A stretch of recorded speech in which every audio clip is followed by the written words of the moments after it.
Hi friends, mission GS academy में आपका स्वागत है। डेली की तरह आज मैं फिर आपके लिए 40 क्वेश्चन का टेस्ट सीरीज लाया हूं, जो कि बीच में 4-5 दिनों से यह सीरीज बंद था। तबीयत ख़राब हो जाने के कारण यह सीरीज को बंद किया गया था। आज से तबीयत मेरा ठीक हो चुका है और फिर यह कंटिन्यू चलता रहेगा। और जो ग्रुप डिस्कशन शाम में 7 बजे चलता है वह अभी 30 सितंबर तक बंद रहेगा। जब तक आपको बीपीएससी प्रीलिम्स का एग्ज़ाम नहीं हो जाता है उसके पहले वह सीरीज नहीं चलेगा, क्योंकि उसमें रिवीजन करने का थोड़ा समय हमें भी चाहिए और आपको भी चाहिए। आप भी रिवीजन कीजिए और उसका एग्ज़ाम जैसे ही ख़त्म होगा उसके बाद बिहार एसएससी के लिए स्पेशल टारगेट बनाकर वह 60 दिनों के लिए सीरीज चलेगा और 60 दिन में आपका बिहार एसएससी के कंप्लीट जीके, जीएस और करंट अफेयर्स की पूरी तैयारी करा दी जाएगी। जैसे ही उसका एग्ज़ाम होगा उसके बाद मेंस की तैयारी में लग जाएगा, उसके बाद वो कंटिन्यू चलता रहेगा। तो मैं आशा करता हूँ कि आपको यह सूचना मैंने नहीं दिया था एकाएक तबीयत ख़राब हो जाने के कारण। तो चलिए आज मैं सूचना दे दिया कि शाम वाला क्लास आपको अब अक्टूबर में ही चलेगा, 1 अक्टूबर या 2 अक्टूबर से, और यह चलता रहेगा। बीच में 1-2 दिन बंद रह सकता है लेकिन ये चलता रहेगा सुबह में। नए लोग जो भी हैं चैनल पे तो चैनल को सब्सक्राइब करें, लाइक करें और अपने दोस्तों में शेयर करें। इसमें 40 क्वेश्चन रहते हैं और 40 क्वेश्चन के चारों ऑप्शन का डीपली डिस्कशन किया जाता है, जो कि आपके एग्ज़ाम के दृष्टि से काफ़ी ही महत्वपूर्ण साबित होता है। इसका PDF आपको टेलीग्राम में मिल जाएगा और टेलीग्राम में ही सारा इन्फॉर्मेशन आपको दिया जाएगा। तो मैं आशा करता हूँ कि मेरे बातों को आप समझ गए होंगे और बिहार एसएससी के जिन्होंने सेट मारना चाहते हैं तो वो भी सेट आपको जैसे ही ख़त्म एग्ज़ाम होगा उसके बाद बिहार एसएससी का भी सेट चलेगा। और अभी मारना चाहते हैं तो मेरे यूट्यूब पर 50 सेट अपलोड है और उसका PDF भी टेलीग्राम में है। आप वहां से सेट जाइए, बनाइए और आंसर मिलाइए। तो चलिए मैं इसी के साथ आज के सेशन का शुरुआत करता हूं। आज का पहला क्वेश्चन क्या है, आइए देखते हैं। पेय जल में रोगाणुनाशी के रूप में किस गैस का प्रयोग होता है? जो पीने वाला जल होता है उसमें रोगाणुनाशी के रूप में किस गैस का प्रयोग किया जाता है? नाइट्रोजन, ऑक्सीजन, क्लोरीन और कार्बन डाइऑक्साइड। तो इसका आंसर हो जाएगा आपको ऑप्शन सी, यानी कि क्लोरीन। क्लोरीन का प्रयोग किया जाता है और क्लोरीन के एटॉमिक नंबर की बात करें तो यह 17 इसका एटॉमिक नंबर होता है। क्लोरीन किस ब्लॉक में आता है? तो आपको क्लोरीन एस ब्लॉक में आता है। सॉरी, क्लोरीन की बात करें तो यह पी ब्लॉक में आता है। नाइट्रोजन का एटॉमिक नंबर 7 होता है और ऑक्सीजन का एटॉमिक नंबर 8 होता है। नाइट्रोजन का खोज रदरफोर्ड ने किया था और ऑक्सीजन का खोज प्रिस्टले ने किया था और कार्बन डाइऑक्साइड का सूत्र CO2 होता है। क्वेश्चन नंबर 2, आदर्शवाद का जनक किसे माना जाता है? आदर्शवाद का जनक किसे माना जाता है? हेगल, सैमुअल, कार्ल मार्क्स और रूसो। तो इसका आंसर हो जाएगा हेगल। दास कैपिटल का लेखक कार्ल मार्क्स हैं। क्वेश्चन नंबर 3, मिडनाइट चिल्ड्रन के लेखक कौन है? मिडनाइट चिल्ड्रन के लेखक कौन है? अरुंधति राय, सलमान रशदी, दीपक चोपड़ा, डॉक्टर राजेंद्र प्रसाद। तो इसका आंसर हो जाएगा आपको ऑप्शन बी, यानी कि सलमान रशदी मिडनाइट चिल्ड्रन के लेखक हैं। डॉक्टर राजेंद्र प्रसाद की बात करें तो भारत के प्रथम राष्ट्रपति थे और इन्होंने 12 वर्ष तक भारत के राष्ट्रपति रहे हैं। सबसे ज़्यादा दिनों तक भारत के राष्ट्रपति रहने वाले राजेंद्र प्रसाद हैं, जिनका जन्म बिहार में सिवान के जीरादेई गांव में हुआ था। क्वेश्चन नंबर 4, सौर ऊर्जा का सबसे बड़ा यौगिक कारक कौन सा है? सौर ऊर्जा का सबसे बड़ा यौगिक कारण सूर्य, हरा पौधा, जल और सेल। तो सौर ऊर्जा की बात है तो इसका आंसर होगा आपको ऑप्शन बी, यानी कि हरा पौधा। सूर्य से भी सोलर सेल के द्वारा ऊर्जा प्राप्त किया जाता है। जल का सूत्र H2O होता है।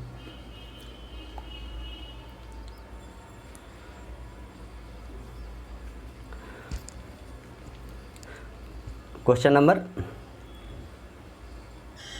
5, भारत का पहला इंजीनियरिंग कॉलेज कहाँ पे खोला गया है? भारत का जो पहला इंजीनियरिंग कॉलेज है वह कहाँ पर खोला गया? खड़गपुर, बड़ौदा, रुड़की और कानपुर। इसका आंसर हो जाएगा आपको ऑप्शन सी, यानी कि रुड़की में खोला गया है। खड़गपुर में IIT है, आपको कानपुर में भी IIT है। क्वेश्चन नंबर 6, बिना दुर्ग का एकमात्र सिंधु नगर कौन सा है? बिना दुर्ग का एकमात्र नगर सिंधु कौन सा है? तो मोहनजोदड़ो, कालीबंगा, बनवाली और चनहुद्रो। तो इसका आंसर हो जाएगा आपको चनहुद्रो। मोहनजोदड़ो की बात करें तो मृतकों का टीला, मोहनजोदड़ो को मृतकों का टीला कहा जाता है। और कालीबंगा से जोते हुए खेत का साक्ष्य मिला है और कालीबंगा आपको राजस्थान में पड़ता है। क्वेश्चन नंबर 7, पदार्थ की चौथी अवस्था क्या है? पदार्थ की जो चौथी अवस्था है वह क्या है? प्लाज्मा, ठोस, द्रव और गैस। तो पदार्थ की चौथी अवस्था आपको प्लाज्मा है। अब पांचवा अगर पूछेगा तो बोस आइंस्टीन है। ठोस, द्रव और गैस तो पहले था और चौथी प्लाज्मा हो गया, और पांचवी पूछेगा तो बोस आइंस्टीन होगा।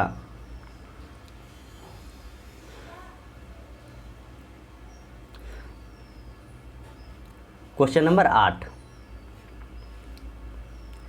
शिवाजी के मंत्री परिषद में प्रधानमंत्री को क्या कहा जाता था? शिवाजी के मंत्री परिषद में प्रधानमंत्री को क्या कहा जाता था? सुमंत, पेशवा, चिटनीस और राव पंडित। तो उसमें इसको कहा जाता था पेशवा। शिवाजी के मंत्री परिषद में प्रधानमंत्री को पेशवा कहा जाता था और विदेश मंत्री को आपको सुमंत कहा जाता था। जो विदेश मंत्री होता था उसे सुमंत कहा जाता था। क्वेश्चन नंबर 9, सप्तवर्षीय युद्ध किस दो देशों के बीच लड़ा गया था? सप्तवर्षीय जो युद्ध हुआ था वह किन किन देशों के बीच लड़ा गया था? इंग्लैंड और जापान, जापान और फ्रांस, इंग्लैंड और फ्रांस, जापान और फ्रांस। इसका आंसर हो जाएगा आपको ऑप्शन सी, इंग्लैंड और फ्रांस के बीच में सप्तवर्षीय युद्ध हुआ था। क्वेश्चन नंबर 10, शिक्षा किस सूची के विषय है? सूची 3 है आपको, राय सूची, समवर्ती सूची और संघ सूची। तो इसमें पूछा गया है कि शिक्षा की सूची का विषय है, तो शिक्षा आपको ऑप्शन सी समवर्ती सूची का विषय है। समवर्ती सूची भारतीय संविधान में ऑस्ट्रेलिया से लिया गया है। और समवर्ती सूची की बात करें तो इसमें 52 विषय है। वर्तमान में इसमें 52 विषय है, पहले इसमें 47 विषय थे। संघ सूची की बात करें तो संघ सूची पर केंद्र सरकार कानून बनाती है और इसमें आपको अभी 100 विषय है, यानी कि 100 विषय हैं। वही राय सूची की बात करें तो राय सूची पर कानून राज्य सरकार बनाती है और इसमें विषयों की संख्या आपको 61 है। और केंद्र पर दोनों बनाता, समवर्ती सूची में दोनों बनाता है, लेकिन मान केंद्र सरकार का होता है। क्वेश्चन नंबर 11, रक्त के स्कंदन में कौन सा विटामिन मदद करता है? यानी स्कंदन का मतलब होता है कि जमना। Vitamin B12, vitamin B6, vitamin E, vitamin K. तो इसका आंसर हो जाएगा आपको ऑप्शन डी, यानी कि विटामिन के। विटामिन के कारण ही रक्त थका जमता है और विटामिन के की रासायनिक नाम फिनोक्विन है। और विटामिन B12 जिसे साइनोकोबालमिन कहा जाता है, जो कि कैंसर के इलाज में भी प्रयोग किया जाता है। और विटामिन सी की बात करें तो विटामिन सी सबसे ज़्यादा आपको आंवला में मिलता है और विटामिन सी का रासायनिक नाम एस्कॉर्बिक एसिड है। और विटामिन ई का रासायनिक नाम टेकोफेरॉल है। और विटामिन ई सबसे ज़्यादा अंकुरित बीज में मिलता है और विटामिन ई की कमी से जनन क्षमता की कमी होती है। क्वेश्चन नंबर 12, कर्नाटक संगीत के पिता किसे कहा जाता है? कर्नाटक संगीत के पिता किसे कहा जाता है? पुरंदरदास, हरिदास, सूरदास और कंबनदास। इसका आंसर होगा आपको ऑप्शन ए, यानी कि पुरंदरदास को कर्नाटक संगीत के पिता के नाम से जाना जाता है। सूर सागर के लेखक आपको सूरदास थे। क्वेश्चन नंबर 13, लोकसभा में विपक्ष के प्रथम नेता कौन थे? जो लोकसभा की बात सबसे पहले मैं बताऊं कि लोकसभा की बात अनुच्छेद 80 में 81 में लोकसभा है और अनुच्छेद 79 में संसद है और अनुच्छेद 80 में आपको राज्यसभा है। तो तीनों अनुच्छेद को आप अच्छे से याद रखेंगे, आपके एग्जाम में पूछा जाता है। तो लोकसभा के प्रथम विपक्ष के नेता पूछा है राम कृष्ण हेगड़े, राम शुभम सिंह, देवी चौधरी लाल और मोरारजी देसाई।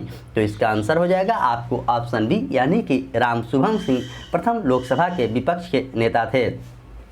मोरारजी देसाई की बात करें तो सबसे बुजुर्ग व्यक्ति जो थे यह प्रधानमंत्री बने थे।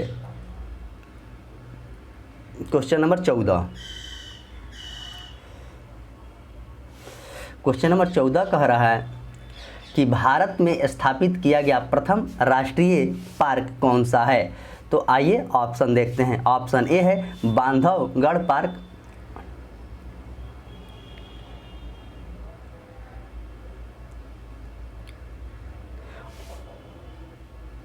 Option B Sundarban park, option C Jim Corbett national park और ऑप्शन डी की बात करें तो बांदीपुर नेशनल पार्क।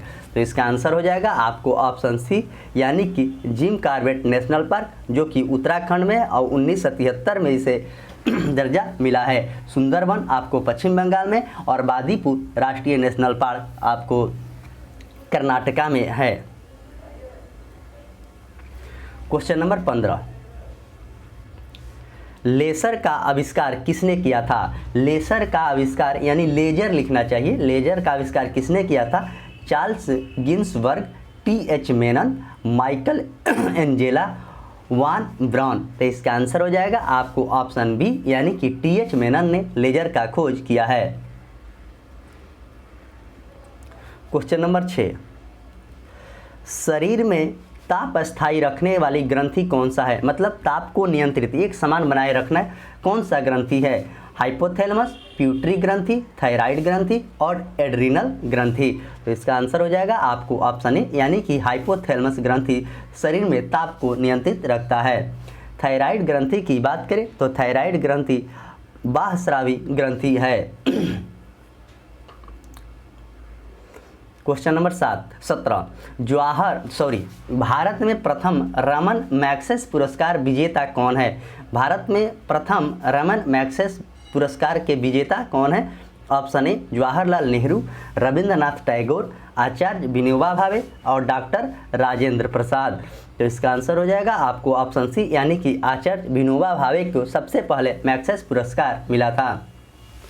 जवाहरलाल नेहरू की बात करें तो भारत के प्रथम प्रधानमंत्री थे और कांग्रेस की इन्होंने 3 बार अध्यक्षता किया है, 1929 में, 1936 में और 1937 में। और रविंद्रनाथ टैगोर की बात करें तो 1913 में इन्हें नोबेल पुरस्कार मिला था गीतांजलि के लिए।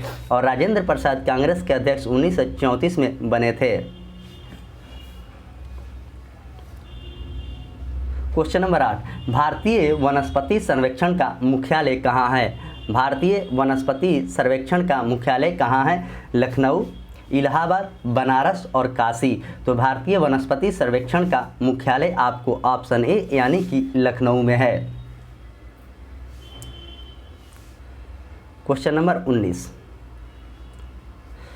मधुमलाई वन्य प्राणी सेंचुरी किस राज्य में है। जो मधुमलाई वन्य प्राणी सेंचुरी है जो किस राज्य में है। आंध्र प्रदेश, तमिलनाडु, राजस्थान और केरल।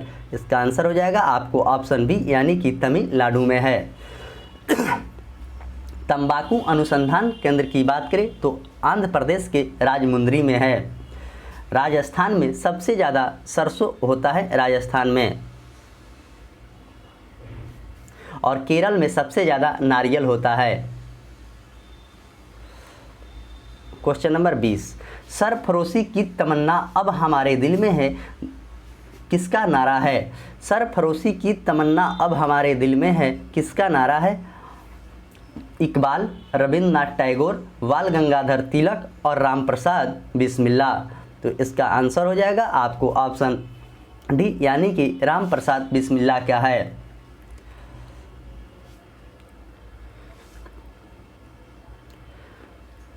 Question number 21। उत्तर रामचरितमानस नाटक को किसने लिखा है। उत्तर रामचरितमानस नाटक किसने लिखा है। संध्याकर, तुलसीदास, भवभूति और विद्यापति।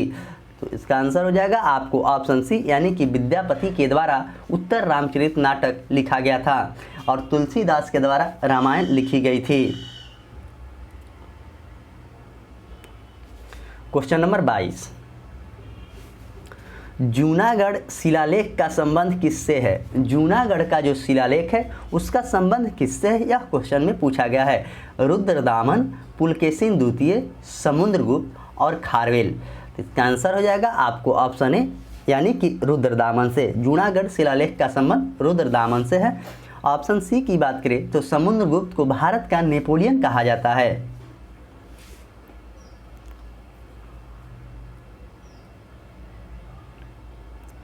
क्वेश्चन नंबर 23, मानव में गुर्दे का रोग किसके प्रदूषण के कारण होता है? मानव में गुर्दे का रोग किसके प्रदूषण के कारण होता है? तो निकोटीन, कैडमियम, सल्फर और मैग्नीज। तो इसका आंसर हो जाएगा आपको ऑप्शन बी यानी कि कैडमियम के कारण मानव के गुर्दों में रोग होता है। वही ऑप्शन ए की बात करें तो निकोटीन, आपको तंबाकू में निकोटीन पाया जाता है और तंबाकू भारत में सबसे ज़्यादा आंध्र प्रदेश में होता है। सल्फर का सूत्र होता है एसेट। क्वेश्चन नंबर 24, बांदीपुर राष्ट्रीय उद्यान किस राज्य में है? बांदीपुर जो राष्ट्रीय उद्यान है वह भारत के किस राज्य में है? जम्मू कश्मीर, हिमाचल प्रदेश, केरल और कर्नाटक। तो बांदीपुर राष्ट्रीय उद्यान आपको ऑप्शन डी यानी कि कर्नाटक में है। कान्हा किसली अभ्यारण्य मध्य प्रदेश में है। और इडुक्की परियोजना की बात की जाए तो केरल में इडुक्की परियोजना है। जम्मू कश्मीर दाची ग्राम अभ्यारण्य जम्मू कश्मीर में है। और भारत में सबसे ज़्यादा सेब आपको जम्मू कश्मीर में होता है और दूसरे स्थान पर हिमाचल प्रदेश में सबसे ज़्यादा सेब होता है। आइए अगला क्वेश्चन देखते हैं। Question number 25। क्वेश्चन नंबर 25 क्या कह रहा है? वह मुस्लिम मकबरा जहां पैगंबर मोहम्मद साहब का एक बाल सुरक्षित रखा गया है वह कहां पर स्थित है? क्वेश्चन काफ़ी ही लाजवाब है और पूछा गया कि वह मकबरा जहां पैगंबर साहब की एक बाल सुरक्षित रखा गया है वह कहां पे है? तो दिल्ली में, जौनपुर में, श्रीनगर में और लखनऊ में। तो इसका आंसर हो जाएगा आपको ऑप्शन सी यानी कि श्रीनगर में रखा गया है। श्रीनगर आपको जम्मू कश्मीर में पड़ता है। दिल्ली की बात करें तो दिल्ली में लाल किला है जो कि शाहजहां के द्वारा बनवाया गया था। जौनपुर शहर फिरोज शाह तुगलक के द्वारा बसाया गया था। और लखनऊ की बात करें तो लखनऊ में बड़ा इमाम और छोटा इमाम दोनों हैं और नवाबों का शहर लखनऊ है जो कि गोमती नदी के किनारे बसा है। क्वेश्चन नंबर 26, चीन में सिविल सेवा परीक्षा कब से प्रारंभ की गई थी? जो चीन में सिविल सेवा की परीक्षा जो कि हमारे यहाँ यूपीएससी की परीक्षा होता है इसकी शुरुआत कब किया गया था यह क्वेश्चन पूछा गया है। तो चीन में सिविल सेवा की शुरुआत आपको 600 ईस्वी में ही कर दी गई थी। लिखने की कला सबसे पहले चीन से ही हुआ था।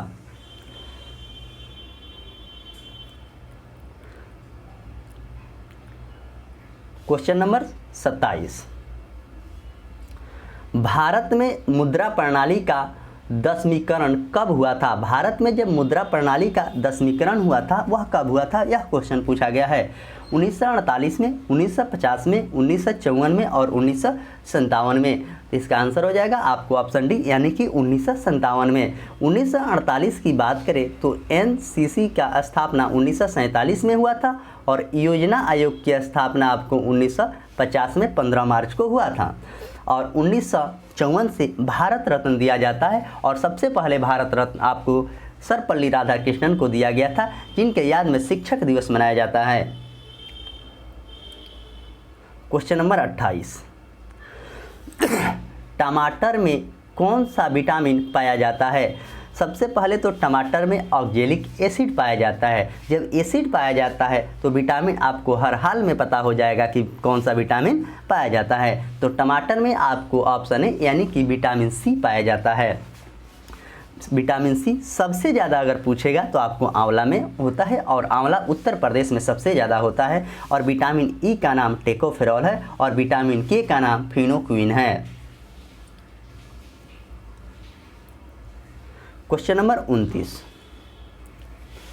सर्वोच्च न्यायालय किस अनुच्छेद के अंतर्गत उच्च न्यायालय में 5 प्रकार का रीट जारी करता है? यह क्वेश्चन ग्रुप डी में कई बार कई सीटिंग में पूछा जा चुका है। तो आप अच्छे से याद रखें, जिनका एग्ज़ाम अभी नहीं हुआ है उनको फिर से रिपीट होने की संभावना काफ़ी है। तो किस अनुच्छेद में इस बात को कहा गया है? तो सबसे पहले सर्वोच्च न्यायालय, यानी कि यहाँ पर सर्वोच्च न्यायालय कह रहा है। सर्वोच्च न्यायालय किस अनुच्छेद के अंतर्गत, यानी उच्च न्यायालय हाई कोर्ट की बात कह रहा है। तो अनुच्छेद 226 के तहत हाई कोर्ट में 5 प्रकार का रिट जारी किया जाता है। यहीं पर क्वेश्चन पूछता कि उच्चतम न्यायालय यानी कि सुप्रीम कोर्ट में किस अनुच्छेद के तहत जारी किया जाता है? तो अनुच्छेद 32 के तहत रिट जारी किया जाता है उच्चतम न्यायालय में। यानी कि सुप्रीम कोर्ट में पूछेगा तो 32 और उच्च न्यायालय में पूछेगा तो आपको 226। भारत में वर्तमान में उच्च न्यायालय की संख्या अभी 25 है।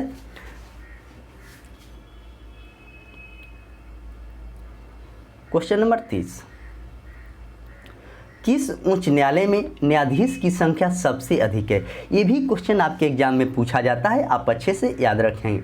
यहाँ पर पूछा गया है कि किस उच्च न्यायालय में सबसे ज़्यादा न्यायाधीश की संख्या है?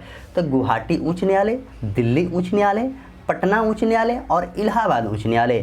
तो इसका करेक्ट आंसर आपको ऑप्शन डी हो जाएगा, यानी कि इलाहाबाद उच्च न्यायालय में सबसे ज़्यादा न्यायाधीशों की संख्या है। वही कल के एग्जाम में पूछा गया था कि दिल्ली उच्च न्यायालय की स्थापना कब हुई थी? तो 1966 में दिल्ली उच्च न्यायालय की स्थापना हुआ था और इलाहाबाद उच्च न्यायालय की स्थापना 1866 में हुआ था।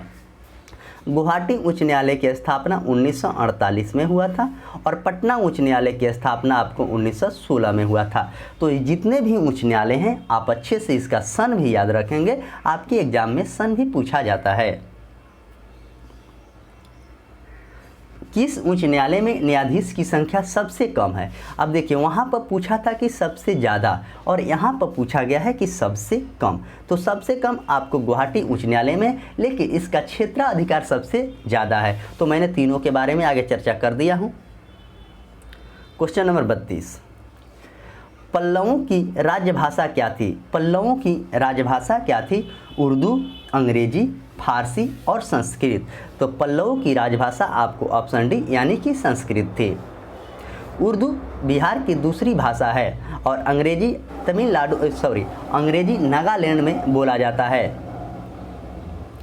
क्वेश्चन नंबर 33, हवाई द्वीप समूह का खोज कब हुआ था? हवाई द्वीप समूह का खोज कब हुआ था? 1690 में, 1770 में, 1790 में और 1810 में। तो हवाई द्वीप समूह का खोज आपको ऑप्शन डी यानी कि 1770 में हुआ था। Question number 34,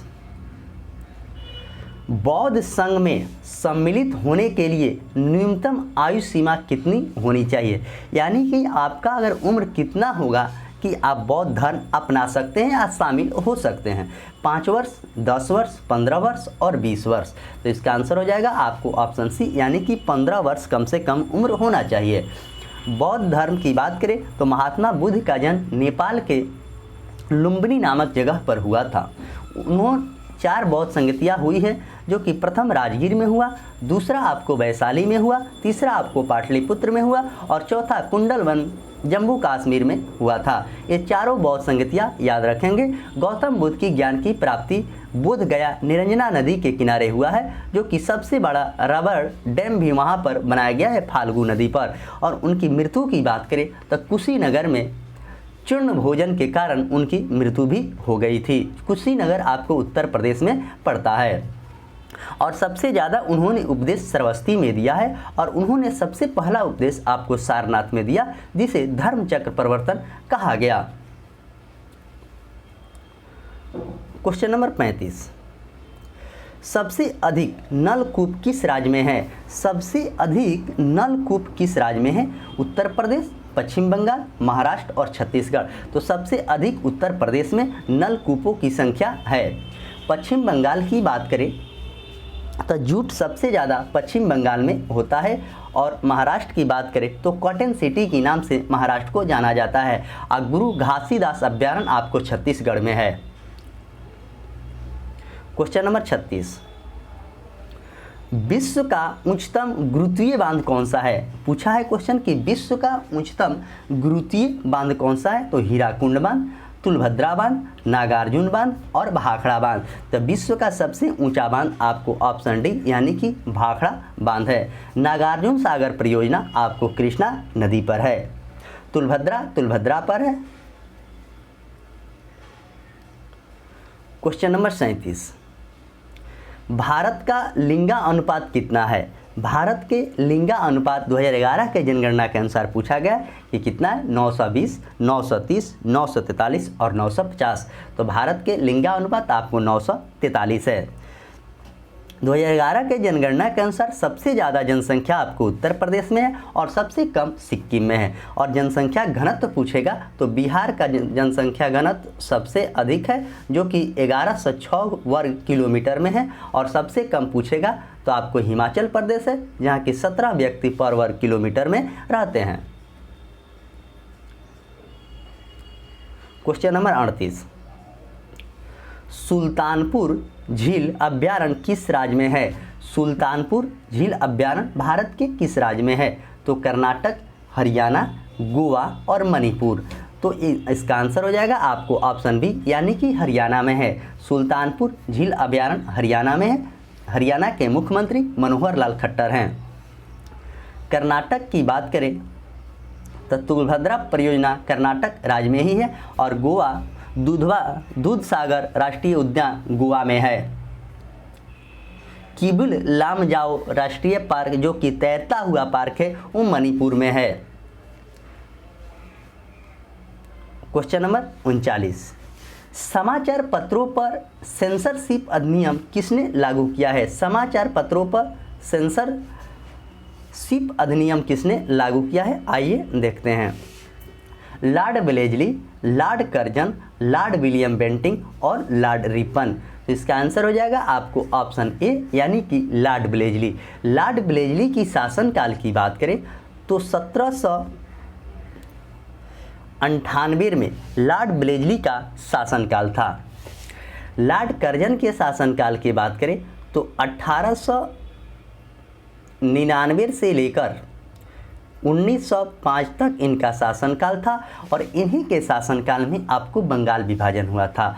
Lord William Bentinck के शासनकाल की बात करें 1829 से लेकर 1835 तक था। इन्हीं के शासनकाल में शिक्षा, अंग्रेजी शिक्षा पर जोर दिया गया था और भारत के प्रथम governor general lord William Bentinck ही हुए।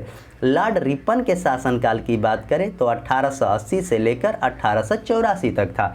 इनके शासनकाल में नियमित जनगणना हुआ था। तो इस तरह आज के पीडीएफ में मात्र 39 क्वेश्चन थे और 39 क्वेश्चन के आपके सामने डिस्कशन किया गया है जो कि काफ़ी ही शानदार तरीक़ा से डिस्कशन किया गया जो कि आपके एग्ज़ाम में हर संभव इससे आपको फ़ायदा मिलेगा। जो भी स्टूडेंट अभी तक कंटिन्यू इसको फॉलो करते आए होंगे तो उनको काफ़ी ज़्यादा फ़ायदा मिलता होगा।